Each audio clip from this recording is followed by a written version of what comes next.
Ciao amici di Stranamore Siciliano, siamo sempre nella rubrica dei cuori solitari e questa sera vi voglio presentare Eusebio. Eusebio cerca la sua anima gemella. Ciao Eusebio. Ciao, Quanti anni c'hai? 27. E cerchi la tua anima gemella? Sì. Dopo aver avuto 2 storie, che ho avuto tante delusioni, tanti rancori, ancora non ho trovato quella giusta.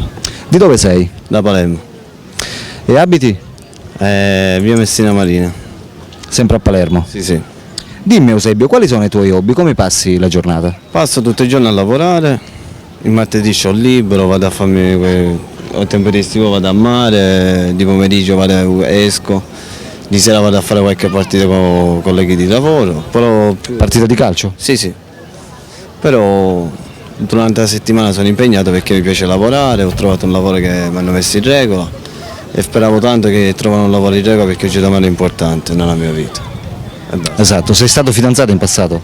Ho avuto un divorzio e un finanziamento che non erano quelli giusti. Non è andato a buon fine, diciamo. Allora sei divorziato tu? Sì, sì, sono libero, sono libero e posso... Hai figli? No, una però... Sta con la madre? Sì, lascio con la madre perché deve stare con la madre. Io oggi e domani cerco un'altra storia, però una storia che Una storia seria, logicamente. seria, che posso dare, posso garantire a una donna seriamente. Esatto. Ascolta, che cos'è che ti colpisce in una donna? Il carattere, tante cose, il modo di parlare, il modo di fascino, tante. Cioè deve essere affascinante per colpirti? No, affascinante no, ma deve essere una donna giusta, Interessante. interessante. Vai guardando più l'aspetto fisico o il carattere? Un pochettino aspetto fisico, diciamo, un pochettino, ma il carattere, diciamo, un pochettino meglio, però non si sa, dipende chi viene. Ok Eusebio, sei un tipo geloso?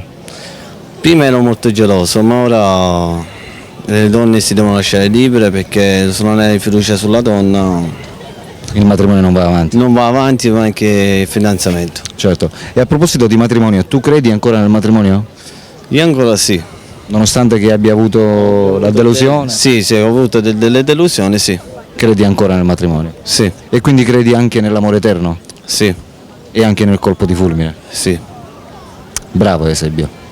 Ok, amici, abbiamo conosciuto Eusebio. Per chi fosse interessato a lui può chiamare sempre Stranamore Siciliano. Noi siamo sempre a Marsala, in corso Galata Femminile numero 22, chiamando i nostri numeri in sovraimpressione. Ciao da Alberto, ciao da... Eusebio. Ciao amici, a dopo. Ciao. Ora vado.